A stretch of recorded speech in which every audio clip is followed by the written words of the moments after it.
2 ದಿವಸ ಹಿಂದೆ ಒಂದು ಮರ್ಡರ್ ಕೇಸ್ ಒಂದು ರಿಪೋರ್ಟ್ ಆಗಿದೆ. ಬೆಳಗಾವಿ ಜಿಲ್ಲೆ ಘಟಪ್ರಭಾ ಪೊಲೀಸ್ ಸ್ಟೇಷನ್ ವ್ಯಾಪ್ತಿಯಲ್ಲಿರುವ ರಾಜಾಪುರ ವಿಲೇಜಲ್ಲಿ. ಸೊ ಈ ಕೇಸಲ್ಲಿ ವಿಕ್ಟಿಮ್ ಆಗಿರುವ ಮಂಜುನಾಥ್ ಎನ್ನಿ ಎಂಬವರು ಒಂದು 23 ವಯಸ್ಸಿರುವರು. ಇವರು ಒಂದು ದೇವಸ್ಥಾನದಲ್ಲಿ ಪೂಜಾರಿಯಾಗಿ, ವಿಠ್ಠಲ್ ಮಂದಿರ ದೇವಸ್ಥಾನದಲ್ಲಿ ಪೂಜಾರಿಯಾಗಿ ಕೆಲಸ ಮಾಡ್ತಾ ಇದ್ದಾರೆ. ಸೊ ಇವರಿಗೆ ಇನ್ನೊಂದು ಫ್ರೆಂಡ್ ಒಬ್ಬರು ಇದ್ದಾರೆ ಮತ್ತು ಅವ್ರ ಮನೆಯಲ್ಲಿ ಇರುವ ಒಂದು ಹೆಣ್ಮಗಳ ಜೊತೆ ಒಂದು ಪರಿಚಯ ಆಗಿದೆ.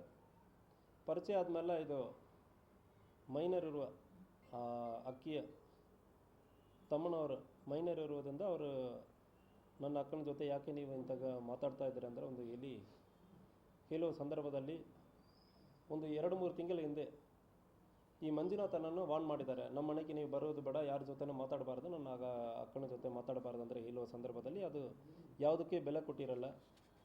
ಸೊ ಆದಮೇಲೆ ಇತ್ತೀಚೆಗೂ ಸಂಡೇ ಈವ್ನಿಂಗ್ ಅವರು ಬಂದು ಹೇಳ್ತಾರೆ, ಫೋನಲ್ಲಿ ಮಾತಾಡ್ತಾ ಇರ್ತಾರೆ ಇಬ್ಬರು. ಫೋನಲ್ಲಿ ಮಾತಾಡೋರು ಅವರ ಅಕ್ಕನ ಜೊತೆ ಹೋಗಿ ಯಾಕೆ ನೀವು ಹಿಂಗೆ ಮಾತಾಡ್ತಾ ಇದ್ದೀರಿ ಅಂದರೆ ಹೇಳುವ ಸಂದರ್ಭದಲ್ಲಿ ಆವಾಗ ಗಲಾಟೆ ಆಗುತ್ತದೆ ಮತ್ತು ಅವರು ಮೈನರ್ ಇರೋರು ಫಸ್ಟ್ ಅಕ್ಕನನ್ನು ಹೊಡೀತಾರೆ.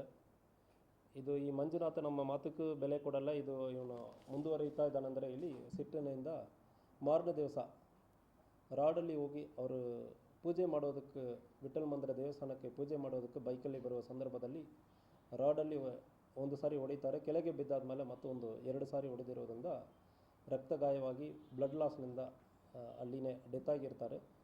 ಮತ್ತು ಅವರು ಮೈನರ್ ಇರೋದ್ರಿಂದ ಜುವೆನೈಲ್ ಕೋರ್ಟಿಗೆ ಪ್ರೊಡ್ಯೂಸ್ ಮಾಡಿ ಕೇಸನ್ನು ಮುಂದುವರಿತಾ ಇದ್ದೀವಿ. ಅವರು ಚಿಕ್ಕಪ್ಪ, ಈಗ ಡೆತ್ ಆಗಿರೋರು ಚಿಕ್ಕಪ್ಪ ಕಂಪ್ಲೇಂಟ್ ಕೊಟ್ಟಿದ್ದಾರೆ. ದೂರನ್ನ ದಾಖಲು ಮಾಡಿ ಈಗ FIR ದಾಖಲಾಗಿದೆ ಮತ್ತು ವಿಚಾರಣೆ ನಡೀತಾ ಇದೆ. ಅಕ್ಯೂಸ್ಡ್ ಆಗಿರುವ ಮೈನರನ್ನು ಕೂಡ ನಾವು ಸೆಕ್ಯೂರ್ ಮಾಡಿದ್ದೀವಿ. ಈ ಸಂದರ್ಭದಲ್ಲಿ ಅವರ ಅಕ್ಕ ಅವರು ಕೂಡ ಐ ವಿಟ್ನೆಸ್ ಆಗಿದ್ದಾರೆ, ಅದು ಕೂಡ ವಿಚಾರಣೆಯಲ್ಲಿ ಬಂದಿದೆ. ಸೊ ಇವರು ಮೈನರ್ ಇರೋದ್ರಿಂದ ಡೀಟೇಲನ್ನು ಯಾವುದೂ ಶೇರ್ ಮಾಡೋಕ್ಕಾಗಲ್ಲ. ಸೊ ಈ ಘಟನೆ ಆಗಿರೋದು ಘಟಪ್ರಭಾ ಪೊಲೀಸ್ ಸ್ಟೇಷನ್ ವ್ಯಾಪ್ತಿಯಲ್ಲಿ.